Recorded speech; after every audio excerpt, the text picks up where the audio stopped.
Hello dear students, मैं आपका चयन सर आपके अपने चैनल सर में आपका स्वागत करता हूं। इस वीडियो के माध्यम से आपको देखने को मिलेगा आपका जो हिंदी का जो मेधा का जो बुक है उसका जो पार्ट 4 है वायु और जीवन, इसका जो प्रश्नों के जो अभ्यास है, प्रश्नों के जो उत्तर है वो आपको इस वीडियो में देखने को मिलेगा। तो मेरे साथ इस पूरे वीडियो में बने रहिए और अभी तक आपने चैनल को सब्सक्राइब नहीं किया तो सब्सक्राइब जरूर कीजिए।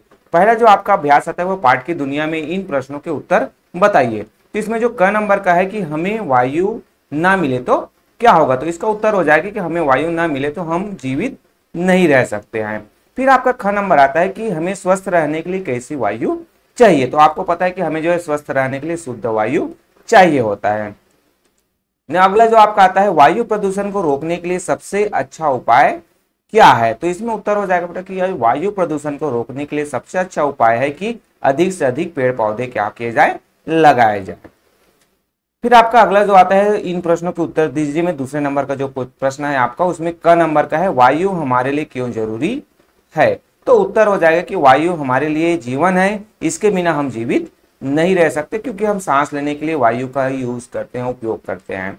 फिर आपका ख नंबर का है कि सांस लेने के लिए हम वायुमंडल से कौन सी गैस ग्रहण करते हैं, तो सभी को पता है कि जो सांस ले लेके हम वायुमंडल से ऑक्सीजन जो गैस है ऑक्सीजन को ग्रहण करते हैं। अगला जो ग नंबर का जो प्रश्न है उसमें शुद्ध वायु हमारे शरीर को किस प्रकार फायदा पहुंचाती है, तो इसका उत्तर हो जाएगा कि जो शुद्ध वायु में विभिन्न गैसों की जो संतुलित एवं निश्चित मात्रा पाई जाती है यह हमारे शरीर में रक्त की सफाई करती है, सभी अंगों को क्रियाशील बनाती है, शारीरिक वृद्धि में सहायता करती है और शरीर को विषाणु एवं जीवाणु रहित रखकर उसे विभिन्न प्रकार की बीमारियों से बचाती है। तो इस तरीके से शुद्ध वायु हमें फायदा पहुंचाती है। फिर आपका अगला आएगा जब अंगीठी में कोयला नहीं जलता तब पंखे से हवा दी जाती है, ऐसा क्यों किया जाता है, तो उत्तर हो जाएगा कि भाई जब अंगीठी में कोयला नहीं जलता है तब पंखे से हवा देकर ऑक्सीजन अधिक मात्रा में प्राप्त हो जाती है, तो उससे जो है अंगीठी जलने लगती है। फिर आपका घ आएगा, घ के बाद आपका ड नंबर का जो आता है कि कार्बन डाइऑक्साइड की अधिकता से क्या क्या परेशानी हो सकती है, तो उत्तर में आपका हो जाएगा बेटा कि जो कार्बन डाइऑक्साइड की अधिकता से स्वास्थ्य पर बुरा प्रभाव पड़ता है, श्वास संबंधी रोग हो जाते हैं, कार्बन डाइऑक्साइड की अधिकता से चक्कर आना, दम घुटना, जी मचलना, उल्टियां आदि लक्षण हो सकते हैं। मतलब ये जो परेशानियां हमें, ये सब जो परेशानियां चक्कर आने, दम घुटना, जी मचलना, उल्टी आदि ये परेशानियां हमें होने लगती है। फिर आपका अगला आता है च नंबर का कि वायु कब प्रदूषित हो जाती है, तो उत्तर आपका हो जाएगा कि कारखानों का धुआं एवं उसके अवशिष्ट पदार्थ, स्कूटर, कार, मोटर गाड़ियां और रेलगाड़ियों का जो धुआं, विभिन्न प्रकार के कारखानों से निकलने वाली विषाक्त गैस से हवा में मिलकर वायु को प्रदूषित कर देती है। मतलब हमारा जो वायु है वो प्रदूषित हो जाता है, किनके कारण से, अनेक प्रकार के धुएं निकलते हैं उसके कारण से।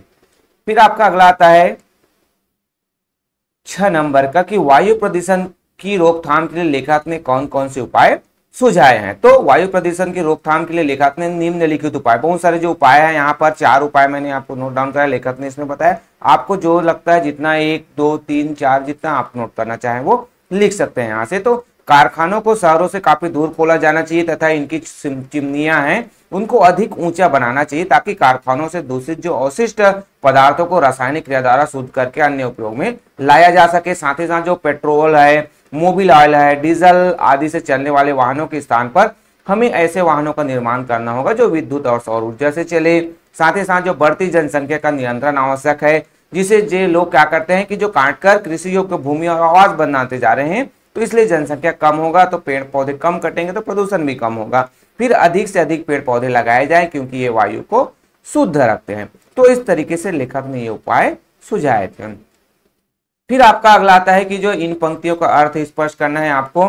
जैसे यहाँ पर वायु प्रदूषण को रोकने के लिए कारखानों को शहरों से काफी दूर खोला जाना चाहिए तथा इनकी चिमनियों को अधिक ऊंचा बनाना चाहिए, तो इसके जो है अर्थ आपको बताने क्यों ऐसे किया जाना चाहिए। तो उत्तर में आपका हो जाएगा कि शहरों में आबादी होती है जिन्हें कारखानों से निकलने वाली जहरीले गैसें से हानि पहुंचता है, तो कारखानों की चिमनियां ऊंची बनी हो तो उससे निकलने वाले धुएं वायुमंडल की ऊपरी सतह पर मिलता है। मतलब ऊपर में जो है ज्यादा ऊंचाई में जो है जहरीली गैसें होंगे तो नीचे में जो है उसके जो प्रभाव है वो कम देखने को मिलेगा, है ना।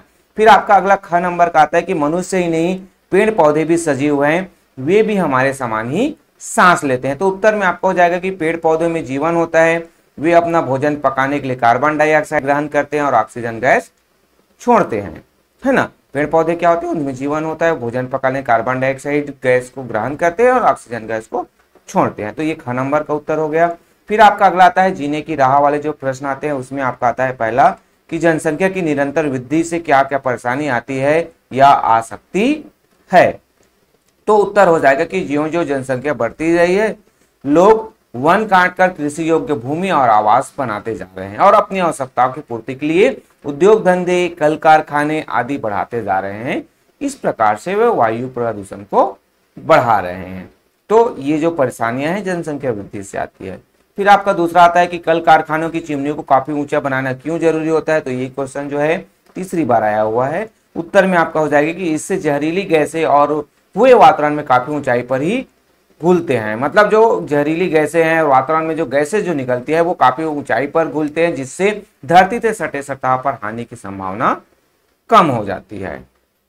फिर आपका अगला आता है कि जो भाषा की दुनिया में नीचे दिए गए वाक्यों में विशेषण शब्दों को रेखांकित कीजिए और उनके भेद लिखिए। विशेषण शब्द है उसको रेखांकित करना है, उसको भेद लिखना है। तो यहाँ पर इस जो क्या है वो रेखांकित शब्द है, इस वायु के कारण हम जिंदा रह पाते हैं। तो ये क्या है, संकेतवाचक विशेषण है। ख नंबर में आता है कि जो पेड़ पौधे शोषित जल से भोजन पकाते हैं, तो ये क्या हो जाएगा, गुणवाचक विशेषण हो जाएगा। ग में आएगा कि इसका हमारे स्वास्थ्य पर ये जो है बुरा प्रभाव पड़ता है। रेखांकित वर्ग बुरा, ये क्या है, गुण है, गुणवाचक विशेषण है। फिर आपका घ आएगा कुछ पदार्थ वायु में मिल जाते हैं, कुछ मतलब परिमाणवाचक है, कुछ परिणाम बता रहे हैं ना। तो फिर आपका आता है ड, दोनों कारखानों को बंद करना जरूरी हो गया है। तो यहाँ पर संख्यावाचक दो आ रहे हैं ना, दोनों जो कारखाने, दो जो कारखानों की बात हो रही है, तो ये क्या हो जाएगा, संख्यावाचक विशेषण। फिर आपका हमें चाहिए कि अधिक पेड़ लगाए, अधिक भी क्या है, संख्यावाचक है। फिर आपको आता है नीचे दिए गए शब्दों में प्रत्यय जोड़कर नए शब्द बनाइए। तो आवश्यक में ता जुड़ा हुआ है तो वो क्या हो गया, आवश्यकता हो गया। शोषण है तो इत जोड़ दिए तो वो क्या हो गया, शोषित हो गया। फिर अधिक में हम ता जोड़ दिए तो अधिकता हो गया। घ में आप देखेंगे संतुलन में प्लस हम इत कर दिए, इत जोड़ दिए, इत प्रत्यय जोड़ दिए तो वो संतुलित हो गया। रसायन में हम इक जोड़ दिए तो वो रासायनिक बन गया। प्रदूषण में हम इत जोड़ दिए तो वो क्या हो गया, प्रदूषित हो गया। फिर आपका शरीर में हम इक जोड़ दिए तो वो जो है क्या हो जाएगा, इक प्रत्यय लग गया तो वो क्या जाएगा, शारीरिक बन जाएगा। तो इस तरीके से जीवन में हम इत जोड़ते हैं तो वो क्या हो जाता है, जीवित हो जाता है। तो इस तरीके से आपके प्रत्यय को जोड़कर हम नए शब्द बनाए। तो इसका उत्तर मैंने आपको यहाँ पर दे दिया है। अगला प्रश्न आपका आता है जो उत्तर सही हो उसके सामने सही का निशान लगाइए। तो क नंबर का इसमें आए कि मनुष्य के समानार्थी शब्द हैं। तो नर या नारी, आपका नारी या आदमी, या फिर नर या मानव, या फिर औरत और आदमी। तो उत्तर आपका क्या हो जाएगा, नर और मानव जो है मनुष्य के क्या है, समानार्थी शब्द है।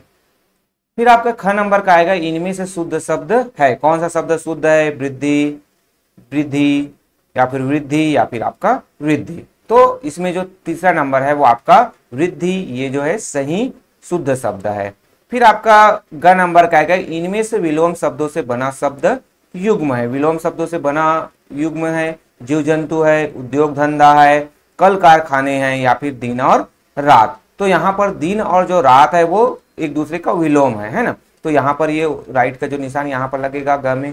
फिर आपका जो रचना का जो संसार आता है कि जो वायु प्रदूषण की समस्या है, इस विषय पर अच्छे शब्दों में आपको एक क्या लिखना है, अनुच्छेद लिखना है। तो यहाँ पर मेरे द्वारा वायु प्रदूषण से संबंधित आपको बता दिया गया, जितना आपको लगता है सही है, जितना आपको लगता है इतना काफी है, उतना आप नोट कर सकते हैं। तो प्रदूषण का अर्थ होता है कि पर्यावरण में विषैले, हानिकारक और जीवन के लिए खतरा माने जाने वाले तत्वों की अधिकता हो जाती है, तो उसे ही प्रदूषण कहते हैं।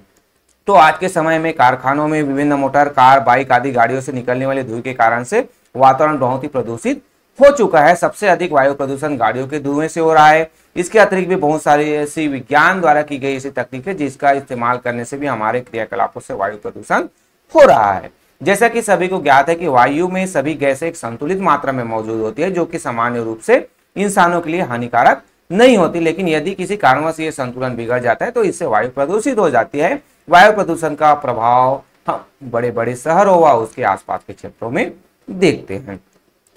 तो बेटा आपको यहाँ तक अगर लगता है इतना काफी है तो आप इतना ही नोट कीजिए, पूरा नोट करना चाहेंगे तो पूरा भी नोट कर सकते हैं।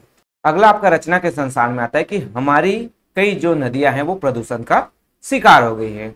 यहाँ तक कि अमृत समान जो जल देने वाली हमारी जो गंगा नदी है वो अभी इससे अछूती नहीं है। गंगा की सफाई हेतु चलाई जा रही नमामि गंगे परियोजना के बारे में अपने विचार कक्षा में प्रस्तुत कीजिए। तो आपको जो नमामि जो गंगे है उसके जो विचार है वो देने हैं मेरे द्वारा। यहाँ पर इसका उत्तर दे दिया जा रहा है आपको कि जो भारत सरकार है उसके द्वारा 2014 में जो है गंगा नदी के प्रदूषण को समाप्त करने और नदी को पुनर्जीवित करने के लिए नमामि जो गंगे नामक एक गंगा संरक्षण मिशन को शुरू किया गया है, जिन्होंने प्राकृतिक दुनिया को बहाल करने में अहम भूमिका निभाई है।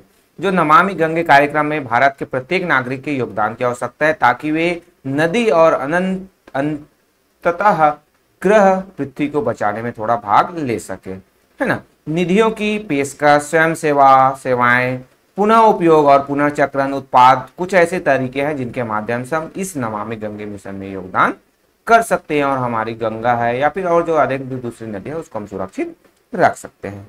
तो ये रचना का संसार से संबंधित दूसरे नंबर का प्रश्न हुआ, उसका उत्तर।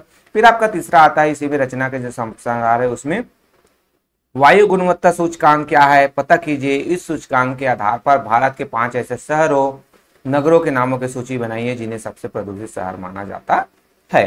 तो उत्तर में हो जाएगा कि वायु में प्रदूषण के कारणों की उपस्थिति मापने का पैमाना ही वायु गुणवत्ता सूचकांक कहलाता है। मतलब कितने मात्रा में वायु की जो गुणवत्ता है कि वो दूषित है कि प्रदूषित है, उसी को वायु गुणवत्ता सूचकांक कहते हैं। तो भारत के सबसे अधिक प्रदूषित शहर में जो गुरुग्राम आता है आपका कौन सा, ये गुरुग्राम, दिल्ली, पटना, लखनऊ और आगरा, ये आपके क्या हो जाएंगे प्रदूषित शहरों की जो सूची है वो आ जाएगा। फिर आपका चौथा नंबर का आता है जो आपकी लास्ट जो प्रश्न है रचना के संसार में और इस अध्याय का जो लास्ट प्रश्न है आपका कि ऐसी जगहों पर जहां धुआं अधिक हो आपका दम घुटने लगता है, ऐसा क्यों पता कीजिए। उत्तर हो जाएगी धुएं वाले स्थान पर ऑक्सीजन की मात्रा बहुत कम होती है, इसलिए ऐसी जगहों पर हमारा दम घुटने लगता है। मतलब ऑक्सीजन की जो मात्रा है वो क्या हो जाती है, कम हो जाती है धुएं वाली जगह पर। वहां पर कार्बन डाइऑक्साइड या दूसरे जो प्रदूषित गैस है उसकी मात्रा बढ़ जाती है, तो हमारा जो दम है वो घुटने लगता है। तो इस तरीके से बेटा यहाँ पर मेरे द्वारा आपको इस जो अध्याय जो पार्ट है उसका जो पूरा जो प्रश्नों के जो उत्तर है वो करवा दिए गए हैं। आशा करता हूँ यह वीडियो आपके लिए बहुत ही ज्यादा मददगार होगा। अगर वीडियो मददगार है तो आपको क्या करना है, चैनल को सब्सक्राइब करना है, वीडियो को लाइक करना है, अपने दोस्तों के साथ शेयर करना है और अभी तक आपने बेल आइकन को प्रेस नहीं किया तो प्रेस कर दीजिए ताकि आपको इसी तरीके से जो अदर जो चैप्टर है, अदर जो अध्याय है उसके हेल्पिंग वीडियोस मिलते रहे। सो ओके बेटा, मिलते हैं अगले वीडियो में। Thank you.